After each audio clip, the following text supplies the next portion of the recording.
आज का वीडियो है टाटा हैरियर पे। देखो ये है इसके इंजन की कंडीशन। तो इसका खोलना है मुझे क्लच, क्योंकि क्लच पेडल भाई इसका हो चुका है बहुत ज़्यादा हार्ड। तो अब इसमें आ गया हूँ इसके अंदर। तो क्लच पेडल इसका इतना हार्ड हो रहा है ना भाई, हद से ज़्यादा पेन हो रहा है लेग में। तो अभी इसे करता हूँ मैं स्टार्ट। ठीक है, तो इग्निशन ऑन हो गया, इंजन हो गया भाई स्टार्ट। अब गियर शिफ्टिंग देखो यार, इतना फोर्स लगाना पड़ रहा है गियर शिफ्ट करने के लिए। ऐसा लग रहा है साला कहीं लीवर ही नहीं टूट जाए, इतना हार्ड गियर इसमें जो है शिफ्ट हो रहा है। और क्लच पेडल प्रेस कर रखा है, हद से ज़्यादा हार्ड हो रहा है यार गियर शिफ्टिंग।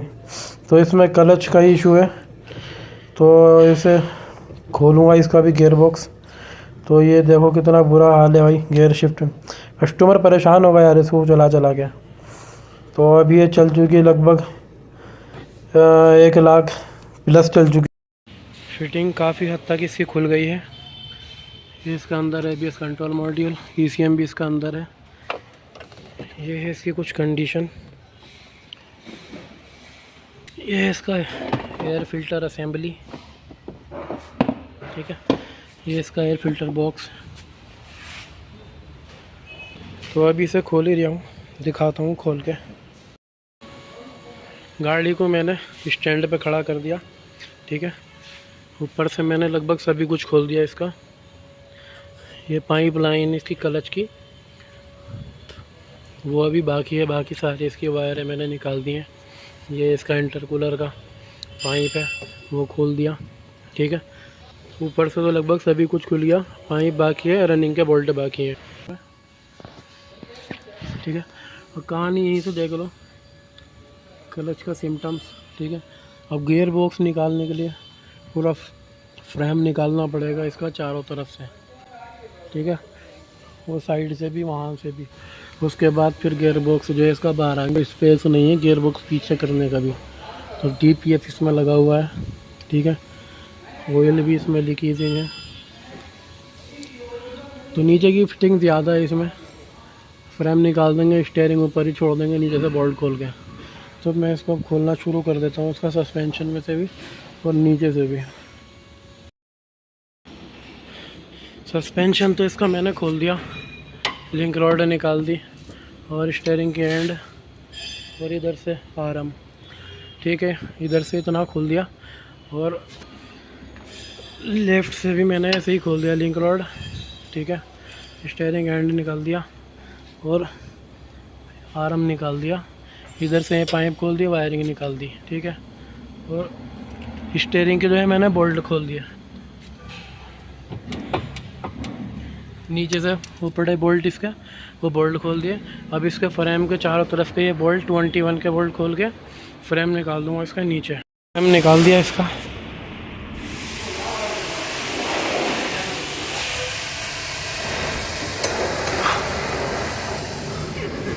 स्टीयरिंग यहीं पे है अभी।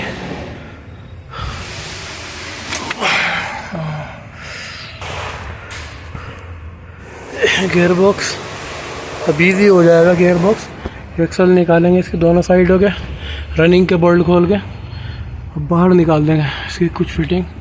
स्टीयरिंग वगैरह मैंने वहाँ रख दिया। तो ठीक है, इसका जो है एक्सल निकाल के फिर ड्राई शाफ्ट है और गियर बॉक्स निकाल देते हैं बाहर। ठीक है, गियर बॉक्स निकाल दिया इसका। और ये देखो क्लच का मटेरियल और फिंगर की कंडीशन देखो क्या हो गई। ठीक अंदर घुस गए इसके, बहुत बुरी तरीके से कहानी ख़राब हुई है इसकी। ये है कुछ कंडीशन ऊपर की। ये है गियर बॉक्स, क्लच का बारूदा, बेरिंग, कहाँ कहाँ घुसा पड़ा है मटेरियल। और ये अगर हाथ पैरों को जिस्म को लग गया तो बस जान आफत में डाल देगा, तो बच के रहना पड़ेगा। बहुत फिटिंग है यार इसमें, हद से ज़्यादा फिटिंग है यार। देखिए कदर बोल्ट पड़े हैं नीचे, ऊपर भी इतने ही बोल्ट हैं। ठीक, तो बस इसका क्लच निकालूँ अभी। क्लच की कंडीशन देखते हैं कैसी है। क्लच की हालत तो देखो यार, है देखो। ये फ्लाई व्हील साइड है और ये है प्रेशर साइड है, और ये है प्रेशर के थीथ अंदर घुस गए, थीथ भी। इसको तो देखो यार, पहली बार देख रहा हूँ ऐसी सिचुएशन। ये है इसका क्लच सिलेंडर। फ्लाई व्हील तो ठीक है, ज़बरदस्त, कैसा भी स्क्रैच नहीं है।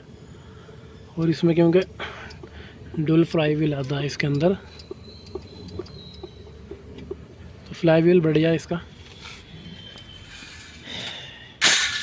अभी आएगा पार्ट्स इसका। इसमें निकला है वैल्यू, दोनों पार्ट्स वैल्यू के हैं। तो तीनों आइटम चेंज होंगे। गेयर ऑयल का भी अप्रूवल आ गया, गेयर ऑयल चेंज करेंगे इसका, ठीक है। तो जब आएगा, जब फिटिंग करेंगे इसको। क्लच सेट मंगाया है दोबारा, टाटा का ओरिजिनल। तो ये है प्रेशर प्लेट और ये है क्लच, देख रहा हो टाटा। तो ओरिजिनल जो पार्ट्स है वो मंगाया है, वैल्यू का जो है वो रिटर्न कर दिया 175, ठीक है। अब ये इसके साथ ओरिजिनल के साथ ही आए हैं कुछ बोल्ट वगैरह इसके, वाशर हैं क्रॉस मेंबर के, वो जिनके फ्रेम होता है, ठीक है। तो इसको करता हूँ फिटिंग। उधर है बैरिंग, इधर है पुराना, प्रेशर पुरानी इधर है, इसका ख़त्म उधर है। ये है गियर बॉक्स, क्लच बेरिंग इसमें फिटिंग कर दिया, पुराना इधर पड़ा है और पुराना भी और भी इधर पड़ा है, ठीक है। बेरिंग हो गया, बॉक्स फिटिंग करके पूरी कंप्लीट करके तभी दिखाऊंगा अब। तो क्लच जो है वो ओरिजिनल फाइनली फिटिंग हो चुका है। तो ये देख रहा है टाटा मेंशन किया हुआ, टाटा, तो ये ओरिजिनल है। गियर बॉक्स फिटिंग हो गया, बैटरी फिटिंग हो गई, एयर फिल्टर लगना बाकी है, क्लच बिल्डिंग करना बाकी है अभी। तो अभी मैं इसमें डाल दूंगा गियर ऑयल, ठीक है। और यहाँ से इसका गियर ऑयल जो है वो फील होता है, ये रबड़ का कुछ इस तरीके का, ठीक है। तो यहाँ से आप देख सकते हो सारा फिटिंग हो गया गियर बॉक्स। तो अब इसमें गियर ऑयल डाल दूंगा मैं शेल का। गाड़ी फाइनली कंप्लीट हो चुकी है, गियर ऑयल वगैरह क्लच सब हो गया। और अभी खड़ी कर दी है दूसरी तरफ। अब देखो इसके गियर, अभी इंजन स्टार्ट नहीं है, गियर शिफ्टिंग बढ़िया है अभी भी। तो अभी मैं इसको जो है स्टार्ट करता हूँ और उसके बाद स्टार्ट करने के बाद देखेंगे गियर शिफ्टिंग कैसी है। तो अभी इसे चेक कर लेते हैं, उसके बाद लेंगे इसका ट्रायल। तो अभी जो है वो इंजन हो गया स्टार्ट, ठीक है। और अब देखते हैं इसका गियर शिफ्टिंग। क्लच प्रेस कर रखा है और देखो reverse, first, second, third, fourth और फिफ्थ और सिक्स। अब देखो 2 उंगलियों से कितनी ज़बरदस्त शिफ्टिंग हो रही है, पहले कितना फोर्स लगाना पड़ रहा था और अब देखो यार ज़बरदस्त गियर शिफ्ट हो रहा है यार, जैसा होना चाहिए ना वैसा ही हो गया। और क्लच पेडल भी कितना जो मतलब स्मूथ हो गया, ज़बरदस्त हो गया। अब इसका लेंगे ट्रायल। तो अभी आए हुए हैं हम भाई इसको ट्रायल पे लेके। तो ड्राइविंग कर रहे हैं हमारे सर, और यही हर गाड़ी का ट्रायल लेते हैं। तो अभी मिला जुला के भाई ज़बरदस्त है गाड़ी, एकदम ज़बरदस्त गियर शिफ्टिंग हो रही है, कैसा भी प्रॉब्लम नहीं है। जो प्रॉब्लम थी वो सॉल्व हो चुकी है। तो अभी और इसका और थोड़ा सा ट्रायल लेके उसके बाद इसको भाई लेके चलते हैं वॉशिंग पे। वॉशिंग कराने के बाद फिर हम इसको कर देंगे डिलीवर। फाइनली गाड़ी हो रही है वॉशिंग, ठीक है। और ये मॉर्निंग में जो है इसको डिलीवर कर देंगे भाई। वॉशिंग, पॉलिश और सभी कुछ इसमें कंप्लीट हो गया। सुबह ये डिलीवरी है।